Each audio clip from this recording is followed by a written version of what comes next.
నమస్తే, నేను మీ మాధురి. ఈరోజు మనతో పాటు స్టూడియోలో ఉన్నారు ఉదయ్ భాస్కర్ గారు, సైకాలజిస్ట్. నమస్తే సార్. నమస్తే మేడం. సార్, మనకి చుట్టూ ఉన్నవాళ్ళు, మనతో ఉన్నవాళ్ళు ఎలా ఉంటారు అంటే, ఎదుగుతూ ఉన్న కొద్దీ మనల్ని వెనక్కి లాగుతూ ఉన్నట్టు కనిపిస్తూ ఉంటుంది. మనకి ఏదైనా వర్క్ చేసుకోవాలి, ఆ వర్క్ చేసుకునే పర్మిసెస్ కూడా కొన్నిసార్లు మనకి సహకరించవు. ఆ కండిషన్స్ ఎలా అంటే అన్కండిషనల్గా వాటిని మనం యాక్సెప్ట్ చేయాల్సి ఉంటుంది. కానీ నాకు ప్రోడక్ట్ అనేది బయటికి వెళ్ళాలి అని ఉంటుంది. మనకి ఇవి ఎలా అంటే ఎంఎన్సి కంపెనీస్లో కానీ, లేదు మనం ఒక ప్రోడక్ట్ని బయటకు పంపించాలి అనుకునేటప్పుడు ఆ ప్రోడక్ట్ అంటే అది ఏదైనా ప్రోడక్ట్ కావచ్చు, ఒక ఐడియా కావచ్చు, ఇప్పుడు లేదు అంటే ఒక ఏదైనా కావచ్చు, దానికి నాకు నలుగురు సహకారం కావాలి. ఆ నలుగురు సహకారం లేకపోతే ఆ ప్రోడక్ట్ అనేది బయటకు వెళ్ళదు. నా ఆలోచన కార్యరూపం దాల్చాలి అన్నా నలుగురు సహకారం నాకు కావాలి. అలాంటప్పుడు ఏమవుతుంది అంటే, నేను ఆ ప్రోడక్ట్ని బయటకు పంపించడంలో నేను లాస్ అవుతూ ఉంటాను. ఎక్కడో నేను మిస్ అవుతూ ఉంటాను.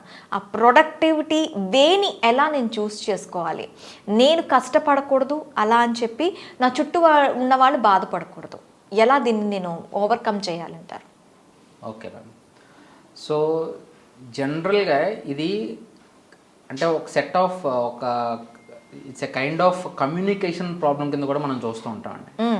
ఎందుకంటే మనం చూస్తే జనరల్గా ఏ ఆఫీసులో అయినా సరే కానీ ఎవరో ఒక వ్యక్తి ఉంటారు. ఆ వ్యక్తితో ఎవరికి కూడా ఎటువంటి కాన్ఫ్లిక్ట్స్ ఉండవు, ఎటువంటి చిరాకులు పరాకులు కూడా ఉండవండి. అందరినీ హ్యాపీగా పలకరిస్తూ ఉంటాడు, అందరితో హ్యాపీగా మాట్లాడేస్తాడు. తను ఆ రోజు ఆఫీస్కి అటెండ్ కాకపోతే ఏదో వెల్తిగా కనిపిస్తూ ఉంటుంది. సో ఆ పర్సన్కి ఎందుకు అలా సాధ్యపడుతుంది, మిగతా వాళ్ళందరూ ఆ పర్సన్ కోసం ఎందుకు వెయిట్ చేస్తూ ఉంటారు? ఇక్కడ ఇది ఎలా డెవలప్ అవుతుంటుందంటే అండి, ఇది ఎక్స్ప్రెసివ్ వే అనమాట. ఇది సో మనకు 6 kinds ఆఫ్ పర్సనాలిటీస్ ఉంటాయి నార్మల్గా. సో ఈ పర్సనాలిటీ తీసుకుంటే ఎలా అంటే, తన చుట్టూ ఉన్న వాళ్ళని హ్యాపీగా ఉంచడం అతని ఉద్దేశం కాదు. అక్కడ తన చుట్టూ ఉన్న వాళ్ళతో మమేకమై జీవించడమే తన ఉద్దేశం, తన లైఫ్ స్టైల్ అదే. కాబట్టి ఆ వ్యక్తి ఇప్పుడు చుట్టూ ఉన్న వాళ్ళందరినీ కూడా హ్యాపీగానే ఉంచగలుగుతాడు. తను మాట్లాడే మాటలతో కావచ్చు, లేదా పలకరింపు అండ్ వాళ్ళకున్న సమస్యలు కూడా వింటూ ఉంటాడు. దానివలన అతనికి ఒక గుర్తింపు అనేది వస్తుంది, అతని వైపు అందరూ కూడా తిరుగుతూ ఉంటారు. ఇక్కడ మిగతా వాళ్ళకి ఆయనకు వచ్చేటటువంటి మీరు అన్నట్టుగా ఏదైనా తనకున్న ఆలోచన పైకి తీసుకుని వెళ్ళలేకపోవడానికి చాలా రీజన్స్ ఉంటాయి. పాలిటిక్స్ జరుగుతూ ఉంటాయి, ఆఫీస్ పాలిటిక్స్ అంటాం మనం దాన్ని. సో ఆఫీస్ పాలిటిక్స్ ఏం చేస్తారంటే, తనకంటే లేటుగా వచ్చినవాడో లేదా తన కింద ఉన్నవాడు బాస్కో లేకపోతే కంపెనీకో వాడు పరిచయం అయిపోతాడన్న భయంతో వాడున్న ఐడియాని అక్కడ నుంచి పైకి తీసుకుని రావడం అనేది జరగదు. సో అలా జరగట్లేనప్పుడు మన ఐడియాని వ్యాలిడేట్ చేయడానికి ఇప్పుడున్న ఆర్గనైజేషన్స్ కూడా అటువంటి ప్రాబ్లమ్స్ని గుర్తించేయండి. వాళ్ళు ఏం చేస్తారంటే ఒక ఐడియా బాక్స్ అని పెడతారనమాట. సో ఐడియా బాక్స్లో వాళ్ళందరూ ఎవరైతే డ్రాప్ చేస్తారో ఆ ఐడియాని డైరెక్ట్గా మేనేజ్మెంట్ తరపు నుంచి ఎవరైతే క్రియేటివ్ బెంచ్ ఉంటుందో దాన్ని తీసుకొని అది ఇంప్లిమెంట్ చేసే ప్రాసెస్ ఏమైనా ఉందా లేదని చెక్ చేసి వ్యాలిడిటీ అండ్ దాన్ని అంటే వ్యాలిడేషన్ చూస్తారు దాన్ని. అట్ ద సేమ్ టైం ఎవరి నుంచి వచ్చిందో చూసి వాళ్ళకి సరైన రికగ్నిషన్ కూడా ఇస్తారనమాట. సో అలా ఇచ్చిన వాళ్ళలో కొంతమంది అంటే కొన్ని ఆర్గనైజేషన్స్ ఉన్నాయండి, వాటికి ఏంటంటే ఈవెన్ మిడిల్ మేనేజ్మెంట్ లెవెల్లో వచ్చిన ఐడియా ద్వారా ఆయన డైరెక్ట్గా డైరెక్టర్ లెవెల్ ఆఫ్ ఆఫీసర్స్ అయిన వాళ్ళు కూడా మనం చూడొచ్చు. ఓకే. సో అంత వ్యాలిడ్ ఐడియా అనేది వాళ్ళు జనరేట్ చేయగలగాలి. మీరు చూస్తే ఒక ఎగ్జాంపుల్ చెప్తాను నేను. ఇప్పుడు ఒక సోప్ కంపెనీ ఏం చేసిందంటే, వాళ్ళు మ్యానుఫ్యాక్చర్ అయిన తర్వాత ప్యాకేజెస్ రూపంలో అంటే 3 కొంటే 1 ఫ్రీ అని చెప్పి 4 packs కింద తయారు చేస్తారు కదా. సో అలా ప్యాక్స్ కింద వాళ్ళు ప్యాక్ చేసే ప్రాసెస్లో బాక్సెస్ అన్నీ వచ్చిన తర్వాత దాన్ని ప్యాక్ చేస్తూ ఉంటే అందులో కొన్ని అంటే ఒక సర్టెన్ రేంజ్ తర్వాత ఏదో ఒక బాక్స్ ఎంటీగా వస్తుంది అనమాట. అంటే సోప్ లేకుండా వచ్చేస్తుంది అది. ఓకే. సో అది పెద్ద కంప్లైంట్ అయిపోయింది అది. సో మాకు 3+1 అన్నారు, మీరు చూస్తేనేమో ఇలాగ వస్తుంది నాకు అని చెప్పి ఆ కంప్లైంట్ రావడం చూసి దాన్ని ఎలా అరికెట్టాలని చూస్తే వాళ్ళు ఇంజనీర్స్ ఏం చేశారంటే, ఒక పెద్ద ఎక్స్రే మిషన్ని బిఫోర్ ప్యాకింగ్ ఎక్స్రే మిషన్లో నుంచి అది పాస్ అయితే అందులో ఆ సోప్ ఉంటే మనం ఆ బాక్స్ని క్లోజ్ చేయొచ్చు, లేదు అంటే మనం ఆ ఎంటీ బాక్స్ని తీసేద్దామని చెప్పి ప్లాన్ అనమాట. సో ఎక్కడెక్కడైతే ప్యాకింగ్ అంటే మనకి ఏరియాస్ అయితే ఉంటాయో వాటి అన్నిటి దగ్గర ఎక్స్రే మిషన్స్ పెట్టాలంటే హెవీ కాస్ట్. అవును. దానికి కావాల్సిన ఆపరేటర్ ఒకటి ఉండాలి, కంటిన్యూస్ అబ్జర్వేషన్ ఒకటి ఉండాలి. సో ఇదంతా కూడా కొంచెం క్రిటికల్గానే ఉందని చెప్పి ఆలోచిస్తున్నప్పుడు అక్కడ ఉన్నటువంటి ఆ ప్యాకింగ్ బాయ్ ఉంటాడు కదండి, ఆ బాయ్ ఇచ్చిన సలహా ఏంటో తెలుసా అండి, ఏం లేదండి, పెద్ద బ్లోవర్ ఫ్యాన్ ఉంటుంది కదండి, ప్యాక్ అయ్యే ముందు ఆ ఫ్యాన్ మీరు అక్కడ పెట్టగలిగితే ఖాళీగా ఉన్న బాక్స్ అన్నీ పక్కకి ఎగిరిపోతాయి కదా, ఓన్లీ ఏవైతే బాక్సెస్ ఫిల్ అయ్యి ఉన్నాయో అవే కదా ఉంటాయి. సో మనం వాటిని ప్యాక్ చేస్తామని చెప్పాడు అనమాట. వావ్. అంత పెద్ద ఎక్స్రే మిషన్స్ అన్ని లక్షలు పెట్టాల్సిన అవసరం లేదు, కొన్ని వేల రూపాయలతో ఒక బ్లోవర్ పెడితే చాలు, ఆటోమేటిక్గా ఇవన్నీ కూడా అక్కడ కవర్ అయిపోతాయి మనకు. సో చిన్న ఐడియా, ఆ ఐడియాని అదే కనుక ప్రాక్టికల్గా కనుక చెయ్యలేని పరిస్థితుల్లో ఆయన తీసుకుని వెళ్ళుంటే ఆయనకు అక్కడ రికగ్నిషన్ ఉండదండి. ఆ ఐడియాని కూడా అక్కడ ఉన్నటువంటి ఆ ఏరియాలో ఉన్న బాస్ ఇన్ఛార్జ్ ఎవరైతే ఉంటారో ఆ ఐడియాని వాళ్ళు కొట్టేసి ఉండేవాళ్ళు. కానీ మీన్వెల్ డిస్కషన్లో వాళ్ళు ప్లానింగ్ కోసం వచ్చినప్పుడు ఆయన ఎక్స్ప్రెస్ చేయడం వలన అంత చిన్న ఐడియా ఎంత పెద్ద ప్రాబ్లమ్ సాల్వ్ చేస్తుంది అనేటప్పుడు ఈయన్ని ఇక్కడ ఉంచకూడదని చెప్పి ఆయన కొంచెం ప్రమోషన్ ఇచ్చి వేరే లెవెల్లోకి తీసుకెళ్ళడం జరిగిందనమాట. సో ఇలా మన చుట్టూ ఉన్న వాళ్ళు మనం అపోజ్ చేస్తున్నప్పటికీ ఐడియా జనరేట్ అయిన తర్వాత ఇంప్లిమెంటేషన్లో నా పొజిషన్కి నేను ఎంతవరకు న్యాయం చేస్తున్నాను అన్న రకంగా ఆయన ఇంప్లిమెంట్ చేసుకుంటూ వెళ్తే 200% ఆయనకు ఉన్నటువంటి గుర్తింపు అనేది ఆటోమేటిక్గా వస్తుందండి. సో ఇక్కడ మన ప్రొడక్ట్ని మనం బయటకు పంపించాలనేటప్పుడు కంపెనీ ఓన్ చేసుకొని ఎవరైతే వర్క్ చేస్తారో వాళ్ళకి రికగ్నిషన్ ఆటోమేటిక్గా వస్తుంది. లేట్ అవ్వచ్చు కొన్నిసార్లు because of the work culture.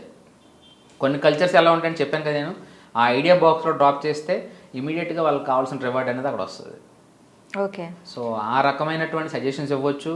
లేదు అంటే మన ఐడియా ఏదైతే ఉందో అది వ్యాలిడేషన్తో సహా మనం సబ్మిట్ చేయగలిగితే అప్పుడు బెటర్ రిజల్ట్స్ అనేవి మనం చూడగలుగుతాం మనం. ఓకే. అంటే ఇప్పుడు అందరికీ ఇది సాధ్యం అవుతుందంటారా? అందరికీ సాధ్యం అవ్వాలి అంటే నిజంగానే ఆయన వర్త్ ఉండాలి కదండి. ఇప్పుడు హైరార్కీ మోడల్ ప్రొడక్టివిటీ అనేది మీరు ఆయన ఎగ్జాంపుల్గా చూసారు. ఈ ప్రొడక్టివిటీని బయటకి తీసుకురావాలి అంటే మనిషిలో ఏ క్వాలిటీస్ ఇంప్రూవ్ అవ్వాలి అంటారు? ఎస్ అండి, ప్రొడక్టివిటీ ఎప్పుడు కూడాను ఎలా ఇంప్రూవ్ అవుతుందంటే మనకి ఇచ్చిన టైంలో ఇచ్చిన జాబ్ రోల్ ప్రకారం ఎంత మనం నిజంగా వర్క్ చేసి దానికి కావాల్సిన రిజల్ట్ని మనం తీసుకొని రాగలుగుతాం అనే దాన్ని బేస్ చేసుకొని వస్తుందండి.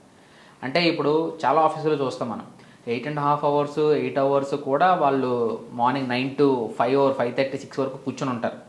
కానీ ఆ 8 hours ఎంత నిజంగా కంపెనీకి ఉపయోగపడే క్వాలిటీ పని వాళ్ళు చేయగలుగుతున్నారు. సో అదే చూస్తాయి ఎప్పుడు కూడా. ఒక కంపెనీ ఓనర్ ఎందుకు పెట్టుకుంటారు ఎంప్లాయీస్ని? తను చేయాల్సిన పనిని ఇంతమందికి అప్పచెప్తే సరిపోతుంది, సో వీళ్ళందరూ కూడా ఈ వర్క్ని కంప్లీట్ చేయగలుగుతారని చెప్పి. సో వాళ్ళ వల్ల కాలేనప్పుడు ఎక్కడో లోపం జరుగుతుందని చూస్తే రాబోయే రోజులు అదే జరగబోతుందండి. ఆర్టిఫిషియల్ ఇంటెలిజెన్స్ వచ్చిన తర్వాత దాన్ని మేనేజ్ చేయడానికి అంతమంది అవసరం లేదు. ఇప్పుడు 10 members ఉన్న దగ్గర ఒక 3 members ఉంటే సరిపోయేలా ఇప్పుడు టెక్నాలజీ అంతా మార్పు చెందుతుంది. సో ఇక్కడ ఇప్పుడు చూస్తారు వాళ్ళు ప్రొడక్టివ్గా పనిచేసే వాళ్ళు ఎవరైతే ఉన్నారో, అంటే ఇచ్చిన టైంలో నిజంగా సిన్సియర్గా ఎవరైతే పనిచేస్తున్నారో వాళ్ళ ప్లానింగ్ ఎలా ఉంటుంది, వాళ్ళ యొక్క కాంట్రిబ్యూషన్ టువర్డ్స్ ద ఆర్గనైజేషన్ ఎలా ఉంటుంది, ఎంత టైంలో ఎంత రిజల్ట్ తీసుకొని రాగలుగుతున్నారు, ఇవన్నీ చూసి వాళ్ళు ఉంచుకుంటారు. ఎవరైతే for the sake of salary, for the sake of time అక్కడ స్పెండ్ చేయగలుగుతున్నారో వాళ్ళందరూ కూడా చాలా ప్రమాదంలో ఉన్నట్టేనండి. ఇప్పుడు ఈ ప్రొడక్టివిటీని మనుషులు ఎలా పెంచుకోవాలి అంటారు? ప్రొడక్టివిటీని పెంచుకోవాలి అంటే టు డూ లిస్ట్ అని చెప్పి మనం ప్రిపేర్ చేసుకోవాలి. సో ప్రిపేర్ చేసుకున్న దాంట్లో నిజంగా మనం 8 పనులు రేపు పొద్దున్న చేయాల్సిన వాటిలో ప్రయారిటీ బేస్డ్గా మళ్ళీ దాన్ని మనం రీఅరేంజ్ చేసుకొని ఏ వర్క్ అయిపోయినా సరే, నేను ఇంకోటి చెప్తాను ఇక్కడ ఏంటంటే the hardest work should be done in the initial day, initial period of the day. ఎందుకంటే ఎప్పుడైతే హార్డెస్ట్ వర్క్ ఎప్పుడైతే అయిపోయిందో మనకు చాలా రిలీఫ్ వచ్చేస్తుంది. ఓకే, ఇంత కష్టమైన పని ఈరోజు అయిపోయింది కాబట్టి మిగతావన్నీ సింపుల్ అన్న ఒక మైండ్ ఫీడ్బ్యాక్ అనేది మనం పంపిస్తాం అన్నమాట మైండ్కి. సో అది ఈజీగా మిగతా పనులను యాక్సెప్ట్ చేస్తుంది. కొంతమంది ఏం చేస్తారంటే నెంబర్ ఆఫ్ వర్క్స్ ఏవైతే ఉన్నాయో అవి కంప్లీట్ చేద్దాము అంటే ఈ 5 సింపుల్గా ఉన్నాయి కదా, 3 కష్టం కదా, ఇవి లాస్ట్లో చేద్దాంలే అనుకుంటారు. ఈ 5 కోసం డే అంతా కూడా వేస్ట్ అయిపోతుంది అండి వాళ్ళు. ఈ 3 ఎప్పుడు పెండింగ్ లాగా అలా ఉండిపోతాయి అవి. సో హార్డ్ వర్క్స్ అనేవి ఎప్పుడు ఫస్ట్ కంప్లీట్ చేయడం వల్ల లాస్ట్కి వచ్చేసరికి ఓకే ఈ 3 కదా, ఇవి సింపుల్గా చేసే వచ్చేది, సింపులే కాబట్టి చేసేద్దాం, కంప్లీట్ చేసేద్దాం, ఈ టాస్క్ కంప్లీట్ అయిపోతుంది కదా, అలా ఆలోచించి ఈ టు డూ లిస్ట్ని ప్రిపేర్ చేసుకొని ఎవరైతే hard work to light work ఎవరైతే ట్రావెల్ చేస్తారో వాళ్ళు ప్రొడక్టివిటీ అనేది ఈజీగా పెంచుకోగలుగుతారు. ఓకే. సో వాళ్ళు తక్కువ టైం పని చేసినా కానీ ఎక్కువ రిజల్ట్ని తీసుకొని రాగలుగుతారు. అప్పుడు everywhere it is very needful at this point of time. Okay sir, thank you very much. Thank you madam.